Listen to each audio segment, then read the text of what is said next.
Hello students, welcome to Magnet Brains. मैं Rupali Verma. Magnet brains आपके लिए 100% फ्री एजुकेशन लेकर आता है। यहाँ पर आप आएंगे तो कोई भी वीडियो अगर देखना चाहते हैं किसी भी क्लास का, किसी भी सब्जेक्ट का, आप यहाँ पर आकर उसको फ्री देख सकते हैं। इसके लिए आपको ना कोई पैकेज परचेज करना, ना कोई कूपन लेना है और ना ही किसी तरह के पेमेंट को करना है। इवन ऐसा भी नहीं है कि हम 2 वीडियो आपको फ्री में दिखाएं और तीसरे वीडियो के लिए बोलें कि नहीं आपको कोई पेमेंट करना है। आप जितने चाहें उतने वीडियो देख सकते हैं, जितनी बार देखना चाहें उतनी बार देख सकते हैं। यहाँ पर आपको सभी वीडियोस 100% फ्री दिए जाते हैं। इसके लिए आप हमारा ऐप भी ऐप स्टोर से डाउनलोड कर सकते हैं। साथ ही आप वेबसाइट पे जाके देख सकते हैं, यूट्यूब पे भी देख सकते हैं। जहाँ पे भी देखेंगे आपको सभी जगह फ्री ही मिलेगा। तो आते हैं आज के वीडियो पे। आज का हमारा जो वीडियो है वो है क्लास 12th हिंदी कोर की बुक है हमारी अभिव्यक्ति और माध्यम। तो इसका कोई अध्याय तो नहीं है, लेकिन ये कई अध्याय के बीच में, जैसे यहाँ पर क्या कहते हैं, कई उसमें बताया गया आलेख लेखन, फीचर लेखन। तो कुछ सालों में जो है आलेख और फीचर लेखन अलग अलग पूछे भी गए हैं। तो इनके लिखने के तरीकों को आपको अभिव्यक्ति और माध्यम में समझाया गया था कि आप किस तरीके से आलेख लिख सकते हैं, किस तरीके से फीचर लिख सकते हैं। तो आज जो हम कराने वाले हैं वो पिछले 10 सालों में, यानी कि 2022 से लेकर 2013 तक जो है आपसे कौन कौन से आलेख किन किन सालों में कैसे कैसे पूछे गए हैं वो हम लेकर आए हैं। तो बेसिकली आज हम आपको करा रहे हैं PYQs, यानी कि प्रीवियस ईयर क्वेश्चन सॉल्यूशंस। तो चलिए देखते हैं। तो सबसे पहले हमारे पास जो आ रहा है वो है प्रश्न संख्या पहला। क्या है? बच्चों में दृष्टि दोष की समस्या। दृष्टि दोष मतलब क्या होता है? हमारी आईज का वीक होना, ठीक है ना। इस समस्या के ऊपर आपको एक जो है आलेख लिखना है। ये हमसे पूछा गया है सन 2019 में। तो हेडिंग दे देंगे दृष्टि दोष, फिर उसके बाद शुरू करेंगे। देखिए क्या है, वर्तमान समय में बच्चों में दृष्टि दोष की समस्या बढ़ती जा रही है। हर परिवार में बच्चे इस समस्या से ग्रसित हैं। आजकल स्कूल से आते ही बच्चे टीवी में कार्टून देखने के लिए कई कई घंटों तक बैठे रहते हैं। बच्चे बाहर निकलकर खेलना नहीं चाहते, अर्थात बाहर का खेल खेलना नहीं चाहते। वीडियो गेम व मोबाइल में लगे रहते हैं। इन सब के कारण टीवी व मोबाइल से निकलने वाली अल्ट्रावायलेट किरणें सीधे आंखों को प्रभावित करती हैं। तो इनसे जो किरणें निकलती हैं वो आंखों को बहुत नुकसान देती हैं। बच्चे अगर अच्छे से पौष्टिक तत्व भरपूर भोजन का सेवन ना करें तो भी आंखों से संबंधित बीमारियां होती हैं। बच्चों में दृष्टि दोष की समस्या के लिए माता पिता को ज्यादा ध्यान देने की आवश्यकता है। बच्चों की आंखें नाजुक होती हैं, इसलिए उन्हें खास देखभाल की जरूरत होती है। बच्चे बार बार आंखों पर हाथ लगाते हैं, जिसकी वजह से आंखों में संक्रमण की आशंका बढ़ जाती है। कभी कभी यह संक्रमण बच्चों की आंखों के लिए काफी नुकसानदेह हो जाता है, इसलिए इसका तुरंत उपचार आवश्यक है। तो बार बार आंखें क्योंकि हाथ तो भाई बहुत गंदे होते हैं, क्योंकि सभी जगह सरफेस पे छूते हैं। अगर उन्हें बार बार आंख पे लगाएंगे तो भी संक्रमण होगा। ठीक से खाना नहीं खाएंगे तो भी संक्रमण होगा, तो भी हमारी आंखें वीक होंगी। और अगर हम टीवी और मोबाइल से ज्यादा देर कनेक्ट रहते हैं तो भी हमको परेशानी होगी। तो ये हो गया हमारा पहला आलेख। ध्यान रखिए, आलेख हमेशा जो है वो 100 वर्ड्स के अंदर ही रहेगा, बहुत लंबा आपको नहीं लिखना होता है। तो इस वर्ड लिमिट को आप ध्यान रखिएगा। अब आते हैं दूसरा, बदल रही है सरकारी विद्यालयों की छवि। गवर्नमेंट स्कूल जो है ना बहुत ही पिछड़े हुए माने जाते थे, लोग वहां पढ़ने अभी भी नहीं जाना चाहते हैं। टीचर्स जहां बैठे रहते हैं, पढ़ाते नहीं। तो एक जो वो छवि माइंड में थी ना, वो धीरे धीरे क्या है, बदल रही है। इस पर आपको आलेख तैयार करना है। ये प्रश्न हमसे पूछा गया है सन 2019 में। तो हेडिंग दे दी, बदल रही है सरकारी विद्यालयों की छवि। फिर क्या है, शिक्षा ही व्यक्ति का सर्वांगीण विकास करती है और शिक्षा ग्रहण करने के लिए हमें विद्यालयों की आवश्यकता पड़ती है। विद्यालय 2 प्रकार के होते हैं, सरकारी विद्यालय और निजी विद्यालय। जहां पहले सरकारी विद्यालय की अपेक्षा निजी विद्यालयों का अधिक प्रभाव था, वहीं आज सरकारी विद्यालय भी समाज में अपना विशेष स्थान बना चुके हैं, क्योंकि आज सरकारी विद्यालयों की छवि बदल गई है। सरकारी विद्यालयों में सुधार के लिए जो नवाचार अपनाए गए हैं, उनके कारण सरकारी विद्यालयों में विद्यार्थियों का नामांकन तेजी से हो रहा है। अब जैसे उनका स्वरूप बदला गया है, जो नई नई चीजें, जो फैसिलिटीज जो अपनाई गई हैं, जो टेक्नोलॉजीज अपनाई गई हैं स्कूल्स में, गवर्नमेंट स्कूलों में, तो अब क्या है, जो है बच्चे उन सरकारी स्कूलों में जाना चाहते हैं। सरकारी विद्यालयों ने अपनी छवि को बदलने के लिए विद्यालयों में आधारभूत सुविधाओं का विकास करने के साथ ही गुणवत्तापूर्ण शिक्षा को भी सुनिश्चित किया है, यानी कि आपको क्वालिटी एजुकेशन देने की जो बात कर रहे हैं। परिणाम यह हुआ है कि कई लाख नए विद्यार्थियों का सरकारी विद्यालयों में नामांकन हुआ है। इन विद्यालयों में पर्याप्त संख्या में शिक्षक, आधारभूत सुविधाएं जैसे कक्ष, छात्र छात्राओं के लिए अलग अलग शौचालय, प्रयोगशाला, कंप्यूटर, इंटरनेट आदि सभी सुविधाएं उपलब्ध हैं। सरकारी स्कूलों की स्थिति अब बदल रही है। इसका श्रेय पूरे एजुकेशन सिस्टम को जाता है। तो मतलब क्या है, ये समझा जा रहा है, ये शिक्षा के जो महत्व को अब समझा जा रहा है। जो प्राइवेट स्कूल्स हैं वो बहुत ज़्यादा चार्ज करते हैं, फीस बहुत लेते हैं, बहुत कॉस्टली होते हैं। तो जो जो जो क्या कहते हैं मध्यम क्लास के जो लोग होते हैं वो अपनी बच्चों को अच्छी एजुकेशन देने में सक्षम नहीं रहते। तो अब क्या है, उन्होंने ये सारी जो प्राइवेट स्कूलों की फैसिलिटीज़ थी वो गवर्नमेंट स्कूल्स में भी अवेलेबल करा रहे हैं। तो अब ताकि जो लोग आर्थिक रूप से ज़्यादा संपन्न नहीं हैं वो भी अपने बच्चों को अच्छी एजुकेशन दे सकें, ये ऐसा हो रहा है। अब धीरे धीरे सरकारी स्कूल बदल रहे हैं। नेक्स्ट हमारे पास टॉपिक है गांव से मजदूरों का पलायन। इस पे लगभग 150 शब्दों का एक आलेख लिखिए। जैसे मैंने बोला था 100 से 150 शब्दों के बीच में रहना चाहिए, तो इसमें हमें आलेख लिखना है। ये प्रश्न हमसे पूछा गया है सन 2018 में। गांव में क्या होता है, खेती के अलावा और कुछ ज़्यादा मिलता नहीं करने के लिए। तो अब क्या होता है, आप लोग अब और अर्निंग करना चाहते हैं, अपनी जो है उनकी ज़रूरतें हैं, उनकी लाइफस्टाइल है वो डेवलप करना चाहते हैं, तो उसके लिए और ज़्यादा अर्निंग चाहते हैं। तो वो लोग क्या है, अब गांव छोड़कर शहरों की तरफ आते हैं, गांवों से पलायन करके शहरों में काम के लिए आते हैं। तो इसी पे आपको एक आलेख लिखना है। क्या है, देखिए, वर्तमान में गांव से मजदूरों के पलायन की प्रवृत्ति बढ़ती जा रही है। गरीबी और बेरोजगारी से ऊबकर मजदूर महानगरों में अपना भविष्य तलाशने लगे हैं। इसका मुख्य कारण गांव में रोजगार का अभाव तथा कम मजदूरी दर है। एक तो वहां उनको काम करने के लिए नहीं मिलता, भाई जब खेती है तो ही काम है, फिर उसके बाद बाकी साल नहीं काम रहता है। मतलब मान लीजिए अगर साल में 2 फसलें कट रही हैं तो बीच का जो टाइम है वो तो कुछ नहीं कर रहे हैं, तो वो है, इसके कारण उनको गरीबी आ जाती है। और अगर वो वहाँ मजदूरी करते हैं तो उनको ज़्यादा मजदूरी दर भी नहीं आती, ज़्यादा पैसे भी नहीं मिलते हैं। गांवों में रोजगार की असहज स्थितियों ने लोगों को महानगरों की ओर पलायन करने पर मजबूर कर दिया है। महानगरों की ओर पलायन करना एक स्वाभाविक प्रवृत्ति है, नेचुरल भी। प्रत्येक व्यक्ति उन्नत कहलाना चाहता है। महानगरों में उन्नति पाने के अवसरों की कमी नहीं है। वो अब इस अवसर में जो है, मतलब हम चाहते हैं कि हम भी जो है प्रगति करें, तो महानगर की तरफ जाएंगे।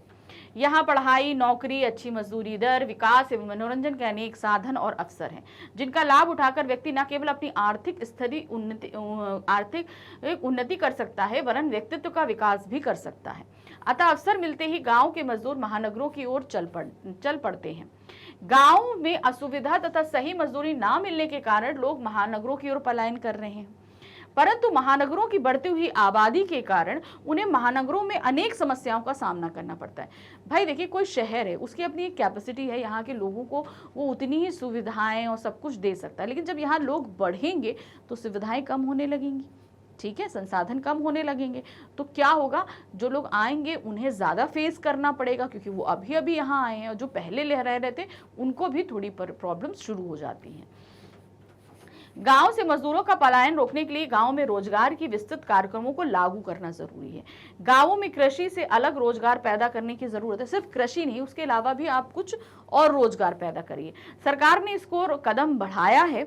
देखना यह है कि उनके ये प्रयास इस पलायन को रोकने में कितने सफल होते हैं। सरकार कदम उठा रही है, लेकिन उसे और ज़्यादा उठाने की ज़रूरत है, क्योंकि हमारी देश की 80% जनता जो है वो अभी भी गाँव में रहती है। अब मान लीजिए अगर वो जनता शहर में आ जाए तो क्या हाहाकार होगा। तो वही चीज़ है कि सरकार को और ज़्यादा कदम उठाने पड़ेंगे, सख्ती के साथ वो भी। नेक्स्ट टॉपिक है कन्या भ्रूण हत्या की समस्या। यानी कि जब पेट में ही बच्चा रहता है, माँ के पेट में बच्चा रहता है, तो उसका लिंग परीक्षण किया जाता है कि वो लड़का है कि लड़की है। अगर वो लड़की निकलती है तो उसको पेट में ही मार दिया जाता है। अब वो पूरी तरीके से डेवलप तो कर नहीं पाई है, तो वो क्या रहती है, एक भ्रूण रहती है। तो उसी को हम बोलते हैं कन्या भ्रूण हत्या। इस समस्या पे आपको एक आलेख तैयार करना है। ये हमसे पूछा गया है सन 2017 और 16 में। भारत में लड़कियों का अनुपात निरंतर घटता ही जा रहा है। दक्षिण भारत की अपेक्षा उत्तर भारत तथा पश्चिम भारत में यह समस्या प्रबल रूप से दृष्टिगत होती है। हरियाणा, राजस्थान, दिल्ली, गुजरात, महाराष्ट्र, पंजाब, बिहार, उत्तर प्रदेश तथा मध्य प्रदेश में यह समस्या भयावह रूप धारण कर चुकी है। हरियाणा में 1000 लड़कों के अनुपात में 877 लड़कियां हैं। ऐसी स्थिति उपरोक्त सभी राज्यों की है।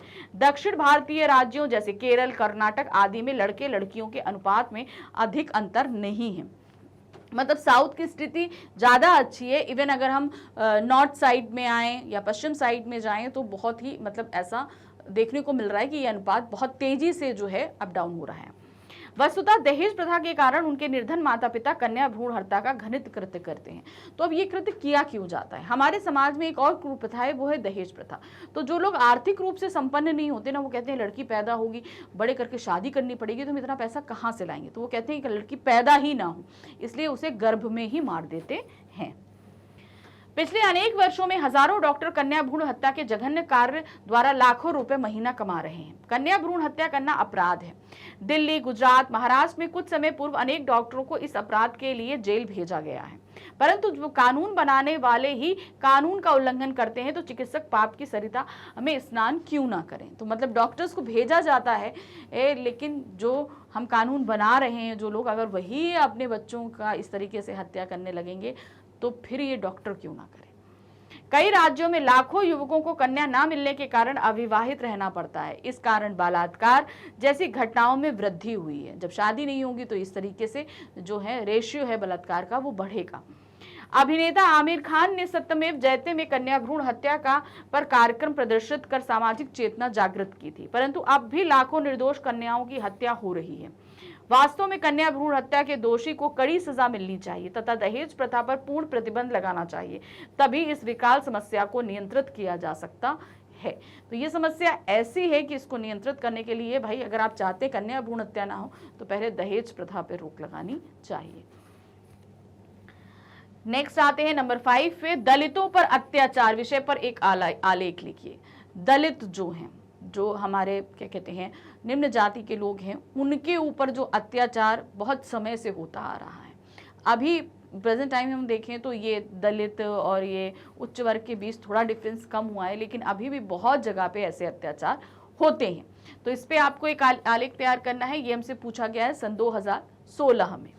हमारे देश में पिछले कुछ वर्षों में दलितों पर अत्याचार का विश्व वृक्ष तेजी से फैलता जा रहा है। वर्तमान में तो इस समस्या ने विकराल रूप धारण कर लिया है। सामाजिक बदलाव और तरक्की की बातें और दावे चाहे जितने कर लिए जाएं, मगर ये सच्चाई से काफी दूर है। सच ये है कि गांवों में छुआछूत आज भी कायम है। इस सामाजिक विकृति की जड़ें इतनी गहरी हैं, इसका अंदाजा इसी तथ्य से लगाया जा सकता है कि सरकारी स्वास्थ्य कर्मी दलितों के घर जाने से कतराते हैं। स्कूलों में उनके बच्चों को अलग बिठाकर खाना दिया जाता है। डाकिये दलितों को चिट्ठी देने नहीं जाते और उन्हें सार्वजनिक जल स्रोतों से पानी लेने से भी रोका जाता है। तो मतलब हम ये बोलें कि पहले समय में होता था, शहरों में ये सारी चीजें फिर भी कम हुई हों, लेकिन इंटीरियर इलाकों में या गांवों में ये चीजें अभी भी देखने को मिलती हैं। उनको अभी भी अछूत माना जाता है, उन्हें अलग बिठाया जाता है, उनके घर नहीं जाया जाता है, उनको पानी के जो स्रोत हैं, कहने का मतलब है कुएं हैं, तालाब है, उन पर जाने नहीं दिया जाता। ऐसी बहुत सी चीजें अभी भी करी जाती हैं। नेशनल क्राइम रिकॉर्ड के अनुसार बिहार में दलितों के प्रति अत्याचार पहले से बढ़ा है। राज्य में वर्ष 2005 में दलितों पे अत्याचार के 1572 मामले दर्ज हुए। लेकिन पिछले साल इसकी संख्या 2786 हो गई थी। उत्तर प्रदेश का भी हाल कुछ ऐसा ही है, जबकि राज्य में दलित आबादी कुल जनसंख्या का 21% है। खास बात यह है कि ये आंकड़े सरकार की निगाह में होने के बावजूद स्थिति बदलने के लिए कुछ खास नहीं किया जा रहा है। मतलब हम देख रहे हैं कि दलितों के प्रति इतना अत्याचार हो रहा है, इवन हम कई जगह आप ये देखेंगे सामूहिक नरसंहार तक कर दिया जाता है। तो इतना क्राइम रिकॉर्ड बढ़ा हुआ है, इतने ज्यादा हो रहा है, लेकिन तब भी सरकार इसके लिए ज्यादा कदम नहीं उठा रही है। अब आते हैं 6 टॉपिक पे, राष्ट्रीय एकता। इस पर हमें एक आलेख तैयार करना है। ये हमसे सन 2015 में पूछा गया था। किसी भी देश की अखंडता तभी बनी रह सकती है जब तक उस देश के लोगों की राष्ट्रीयता की भावना मौजूद हो। हम अपने राष्ट्र से कितना प्रेम करते हैं, यानी कि हम अपने धर्म, जाति, राज्य की बात, हम राष्ट्र यानी कि देश से हम कितना प्यार करते हैं, ये सबसे ज्यादा महत्वपूर्ण होता है। ये राष्ट्रीयता की भावना ही राष्ट्रीय एकता को निर्मित करती है। राष्ट्रीय एकता के छिन्न होने पर देश की स्वतंत्रता भी अक्षुण्ण नहीं रह पा सकती है। यानी कि अगर हमारे अंदर राष्ट्रीय एकता की भावना ही नहीं है, राष्ट्रीयता की भावना ही नहीं है, तो हमारा देश कहीं ना कहीं स्वतंत्र नहीं रह पाएगा। क्योंकि इस पे फिर दूसरे देशों की निगाह हो जाए कि भाई ये लोग आपस में ही लड़ रहे हैं। कहते हैं ना, दो बिल्ली की लड़ाई में रोटी हमेशा बंदर ले जाता है। अगर हम आपस में ही लड़ते रहेंगे तो हमारे देश पे किसी दूसरे के कब्जा करने में टाइम नहीं लगेगा, जो हमारे साथ पहले भी हो चुका है। अंग्रेजों ने यही तो किया था, हमें आपस में लड़ाया, डिवाइड किया और फिर हम पर रूल किया, यानी कि शासन किया। तो ये चीज हमें समझनी होगी। राष्ट्रीय एकता से तात्पर्य राष्ट्र के विभिन्न घटकों में परस्पर एकता, प्रेम और भाईचारा कायम होना है। यानी कि हमारे देश में जितने भी धर्म हैं, जाति हैं, इन सभी को आपस में मिलजुल कर रहना है, भले ही उसमें वैचारिक या मूल परक भिन्नताएं क्यों ना हो। हम आपस में मानते हैं बहुत भिन्नताएं हो, लेकिन जब देश का नाम आए तो एक साथ खड़े हो। राष्ट्रीयता एक नवीन अवधारणा है जिसका आधुनिक राष्ट्र के विकास के साथ साथ विकास हुआ है। इसके लिए भौगोलिक सीमाएं, राजनीतिक चेतना एवं सांस्कृतिक एकबद्धता आवश्यक है। भारतीय समाज विविधताओं का समाज है। यहाँ अनेक जातियां एवं धार्मिक समुदाय के लोग साथ साथ रहते हैं। भिन्न भिन्न क्षेत्रों में अलग अलग परंपराएं एवं रीति रिवाज हैं। इसके बावजूद लोगों में एक भारत राष्ट्र का सदस्य होने की भावना है। यही भावनात्मकता सूत्र राष्ट्रीय एकता को स्थापित करता है। इसी को अनेकता में एकता कहा जाता है। यही भावना भारत राष्ट्र को पहचान निर्मित करती है। तो हम कहते हैं ना, हम विभिन्नता में एकता का स्वरूप है। तो यही भावना क्या है? राष्ट्रीयता की भावना है। राष्ट्र की आंतरिक शांति एवं सुव्यवस्था तथा बाहरी दुश्मनों से रक्षा के लिए राष्ट्रीय एकता परम आवश्यक है। आज देश की एकता को सबसे बड़ा खतरा आतंकवाद से है। ये आतंकवाद जो है ना, हमारे क्या कर रहा है, हमें सिर्फ फिजिकली हर्ट नहीं कर रहा है, ये हमें मेंटली भी जो है वो हर्ट कर रहा है, हमारे बीच फूट को पैदा कर रहा है। अलगाववादियों ने भी हमारी एकता को भंग करने के अनेक असफल प्रयास किए हैं। अलगाव की राजनीति ऐसे तत्वों को बढ़ावा देती है, लेकिन इनमें सभी को अत्यधिक सतर्क रहना चाहिए। अलगाव की राजनीति यानी कि वही चीज, डिवाइड एंड रूल, अलग अलग धर्मों के नाम पर वोट मांगिए और आपस में हमको लड़ा दीजिए। तो ये क्या होता है, कुछ अलगाववादी दल होते हैं जो हमें आपस में ही लड़ा देते हैं और अपना जो है वो स्वार्थ सिद्धि करते हैं। अलगाव की राजनीति का ही परिणाम सांप्रदायिकता और जातीयता की भावना को मिलने वाली मजबूती है। तो ये सांप्रदायिक दंगे जो फैलते हैं ना, ये इन्हीं कारणों से फैलते हैं, क्योंकि इसमें हमें भाई हमारा धर्म श्रेष्ठ है, हम ही सभी अच्छे हैं। तो ये जो भावना आती है ना, यही क्या है, आपस में फूट को पैदा करती है। जब तक ये नकारात्मक राजनीति एवं मानसिकता को परिवर्तित नहीं करेंगे, तब तक राष्ट्रीय एकता पर खतरा बना ही रहेगा। यह हमेशा याद रखना चाहिए कि हम तभी तक मजबूत हैं जब तक एकता के सूत्र में बंधे हैं। खंडित होते ही हम सबसे कमजोर पड़ जाएंगे। इसीलिए आज अत्यधिक जरूरी है कि हम अपने आंतरिक मतभेदों को भुलाकर आपसी भाईचारे की भावना को प्रबल कर अपने आप को मजबूत रखें, क्योंकि जो शक्ति बंद उंगलियों की मुट्ठी की है वह अकेली किसी उंगली की नहीं। तो आपने वो एक किसान की कहानी सुनी है ना, कि वो एक एक लकड़ी देता है तो वो आसानी से तोड़ लेता है और गट्ठर देता है तो वो तोड़ नहीं पाता। तो वो महत्व को आपको समझना होगा। बंद मुट्ठी काम की, खुली मुट्ठी खाक की। यानी कि अगर एक उंगली दे दी जाए तो आसानी से तोड़ी जा सकती है, अगर बंद मुट्ठी है तो आप इसे खोल भी नहीं पाओगे, हिला भी नहीं पाओगे, कुछ नहीं कर पाओगे इसका बुरा। तो यहाँ पर हमें जो ये धर्म और जाति के नाम पे हम पे लड़ते हैं, ये हमें कम करना होगा। नेक्स्ट टॉपिक आते हैं नंबर 7 पे, गांवों में फैलता फैशन। इस विषय पर आपको एक आलेख लिखना है। ये क्या दिया गया, ये हमसे सन 2014 में पूछा गया है। अब गांवों में भी लोग धीरे धीरे जो है फैशन की तरफ आकर्षित हो रहे हैं, उस पे हमें लिखना है अच्छा दिखने के लिए। तो क्या है, किसी भी समाज में कोई भी नया फैशन सामान्यतः महानगरों से प्रारंभ होता है। उस फैशन का जैसे जैसे प्रचलन बढ़ता जाता है, लोगों का ध्यान उसकी ओर आकर्षित होता जाता है। वास्तव में फैशन का मूल उसूल है सबसे अलग दिखना। सबसे अलग दिखने की आकांक्षा या इच्छा ही लोगों को नए नए फैशन अपनाने के लिए बाध्य करती है। अलग दिखने का जो शौक होता है वो। आज का समय दूरसंचार की क्रांति का समय है। जनसंचार के विभिन्न माध्यमों के कारण एक बात कुछ ही सेकंड में एक छोर से दूसरे छोर तक पहुंच जाती है। ये मोबाइल इसका सबसे बड़ा उदाहरण है हमारे सामने। कोई भी बात बहुत जल्दी जो है इधर से उधर पहुंचती है, ट्रांसफर होती है। महानगरों में विकसित नया फैशन भी शीघ्र ही विभिन्न गांवों तक पहुंच जाता है। उन्हें अपनाने की होड़ शहरी लोगों की तरह ग्रामीण लोगों में भी मच जाती है। विज्ञापन के माध्यम से लोगों को यह संदेश जाता है कि आधुनिक फैशन के बिना उन्हें आधुनिक एवं सभ्य नहीं समझा जाएगा। अतः स्वयं को सुंदर, आकर्षक एवं आधुनिक बनाने के लिए गांव वाले भी शहरी लोगों की तरह फैशन के दीवाने बन जाते हैं कि भाई हमें भी अच्छा दिखना है। हमें बोला जाएगा कि भाई आप आधुनिक नहीं हैं, आप पिछड़े हुए हैं, ग्रामीण हैं, तो उन्होंने भी ये फैशन अपनाया है। अब इसके कारण क्या होता है, देखिए यही कारण है कि आधुनिक पहनावे एवं तौर तरीकों के बीच पारंपरिक पहनावे एवं तौर तरीके गायब हो रहे हैं। अब वो घाघरा, चोली, पगड़ी, ये सब देखिए, धोती, कुर्ता, ये अब आपको ज्यादा देखने को नहीं मिलेंगे, गायब होते जा रहे हैं। घाघरा, पगड़ी, धोती जैसी चीजें लुप्त होती जा रही हैं। आज मीडिया की अत्यधिक सक्रियता के कारण गांव एवं शहर में कोई अंतर नहीं रह गया। अब जैसे शहरी लोग पहनते हैं वैसे ही आप ग्रामीण लोगों का पहनावा भी देख रहे हैं। ग्रामीण लोग भी शहरी संस्कृति को अपनाने के लिए व्याकुल रहने लगे हैं। शहर में विकसित कोई भी फैशन कुछ ही दिनों में ग्रामीण समाजों में प्रचलित हो जाता है। लेकिन क्या यह बदलाव सार्थक है? इसका उत्तर तो समय ही देगा, लेकिन इतना आवश्यक है कि पारंपरिक वेशभूषा को बनाए रखने की जिम्मेदारी काफी हद तक गांवों की है, अतः इसका अवश्य ध्यान रखना चाहिए।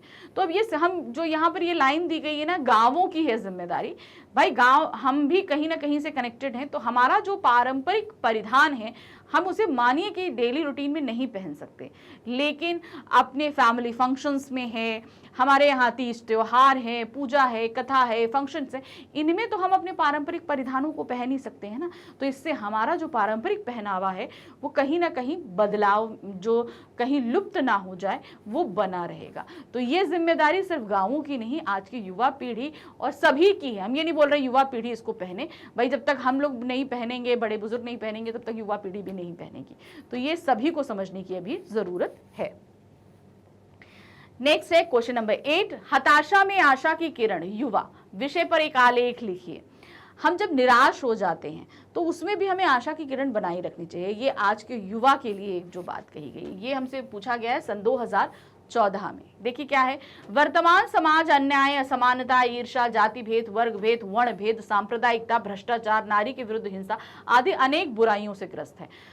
हम देखने चले तो हमें बहुत बुराइयां मिलेंगी समाज के अंदर। चारों ओर अव्यवस्था एवं अराजकता का वातावरण व्याप्त है।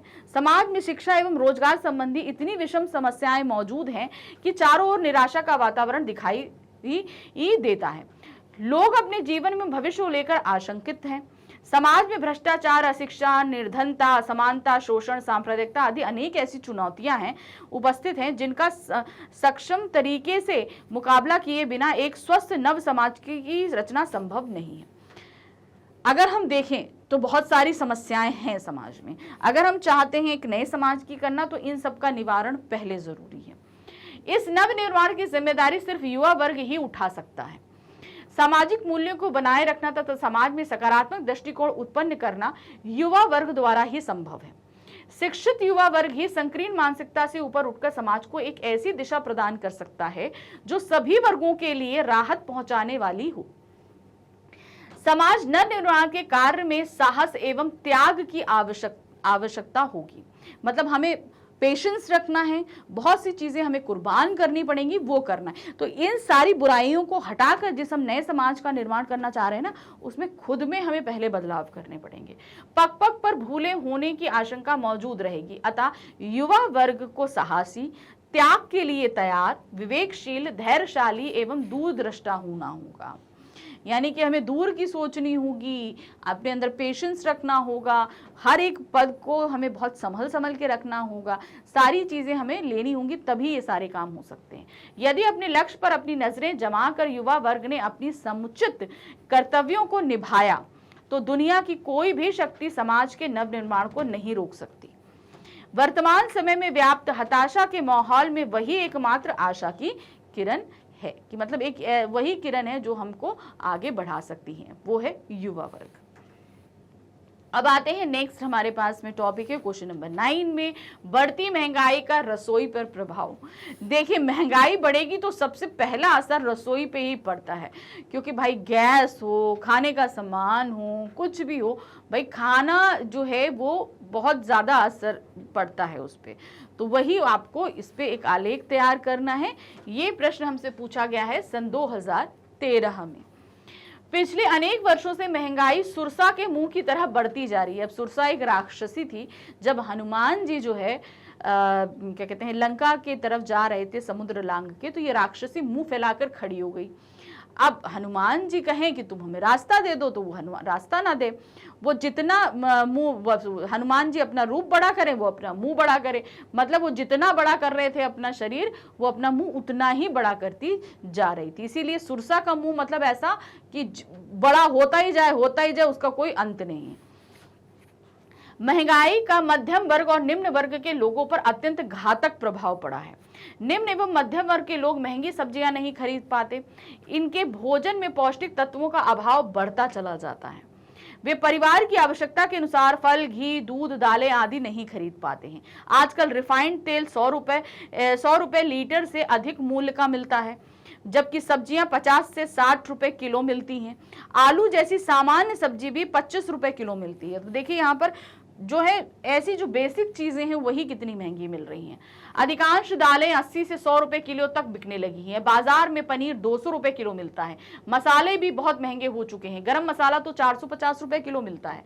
दही भी 70 से 80 रुपए किलो मिल रहा है। ऐसी स्थिति में सामान्य व्यक्ति किस प्रकार अपना तथा अपने परिवार का पेट भर सकता है? जब इतनी महंगाई पड़ेगी तो भाई उसकी इनकम तो लिमिटेड है ना, लिमिटेड आ रही है, तो उसे अगर ये सारी चीजें लेनी है तो जाहिर सी बात है उसकी इनकम को भी बढ़ाना पड़ेगा। अगर उतनी इनकम में बढ़ा रहा है तो फिर वो अच्छा पौष्टिक खाना अपने परिवार को नहीं दे पाएगा। निम्न वर्ग के लिए दूध, पनीर, शुद्ध घी तथा बासमती चावल जैसे सपने की बातें हो गई हैं। घर संभालने वाली अधिकांश स्त्रियों की समझ में नहीं आ रहा है कि घर को कैसे चलाया जाए। वे हर समय बजट को ठीक करने की चिंता में तरह तरह की बीमारियों से ग्रसित हो जाती हैं। भाई टेंशन होगा तो बहुत सारी बीमारियां भी आएंगी। वस्तुतः प्रशासन को इस भयावह समस्या की ओर शीघ्र ध्यान देना चाहिए। मतलब ये जो महंगाई बढ़ रही है इसकी तरफ सरकार को ध्यान देना चाहिए कि मतलब ये ज्यादा ना बढ़े, नहीं तो निम्न वर्ग और मध्यम वर्ग के लिए बहुत सारी समस्याएं उत्पन्न हो जाएंगी। तो इस प्रश्न का मतलब हमारे आलेख लेखन का जो टॉपिक हमारे पिछले 10 सालों के पूछे गए प्रश्न है वो हमने आपके सामने रख दिए। तो आपको समझ में आ गया कि कैसे कैसे टॉपिक आपके सामने आ सकते हैं, तो उनकी आप तैयारी कर सकते हैं। तो अभी और भी एक टॉपिक हमारे पास बचा है, वो है फीचर लेखन, जो पिछले कुछ सालों में पूछे गए हैं। तो जल्द ही वो टॉपिक भी लेकर आपके सामने आती। Thank you for watching, bye bye.